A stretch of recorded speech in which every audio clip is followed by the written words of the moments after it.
आज जब से इस हरियाणा में और देश में जो बीजेपी की सरकार आई है, तब से किसान, मजदूर, कर्मचारी, छात्र, महिला, आशा वर्कर, आंगनबाड़ी सभी लोग धरने के ऊपर बैठे हैं, लेकिन सरकार बिल्कुल गंभीर नहीं है। और आज 46 दिन से लगातार आशा वर्कर बहनें जो अपने 4000 मात्र इनका वेतन है उसको बढ़ाने के लिए अपनी मांग लेके 46 दिन से बैठे हैं, लेकिन सरकार को इन्होंने बुलाना भी उचित नहीं समझा। और एक तरफ तो संसद में बिल लेके आती है 33% का, दूसरी तरफ हमारी बहन बेटियां सड़कों के ऊपर खड़ी है। सरकार इसके प्रति गंभीर नहीं है। इस प्रकार की सरकार को सत्ता में बने रहने का कोई हक और अधिकार नहीं है। और आम जनता से भी हम अपील करते हैं कि आज जात पात और धर्म की राजनीति ना करके और सभी 36 बिरादरी के लोग, सभी धर्मों के लोग इकट्ठे होके और इस सरकार की तानाशाही पे रोक लगा के और इस सरकार को चलता करने का काम करें।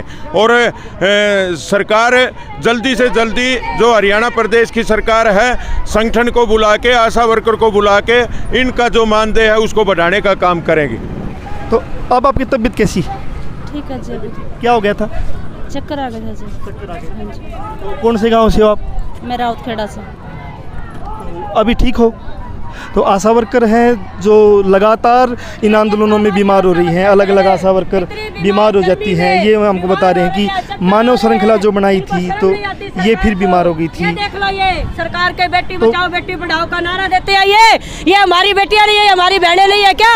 अगर इन आशा वर्करों में किसी को कुछ हुआ, हम सरकार के ईंट से ईंट बजा देंगे। ये सरकार को समझना चाहिए। अगर इन सरकार कुछ नहीं देती जी। सरकार ने बिल्कुल नाजायज फायदा उठा रखा है आम जनता का।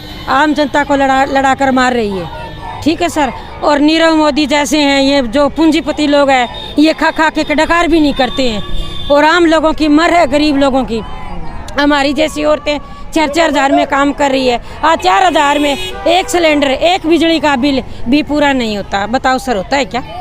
नहीं। महंगाई बढ़ गई है, सिलेंडर भी महंगा हो गया, बच्चों की फीस बढ़ गई है, तो फिर कैसे खर्चा चलाते हो? बहुत दिक्कतें हैं सर, इसीलिए रोड पर उतरे हुए हैं। हाँ सर।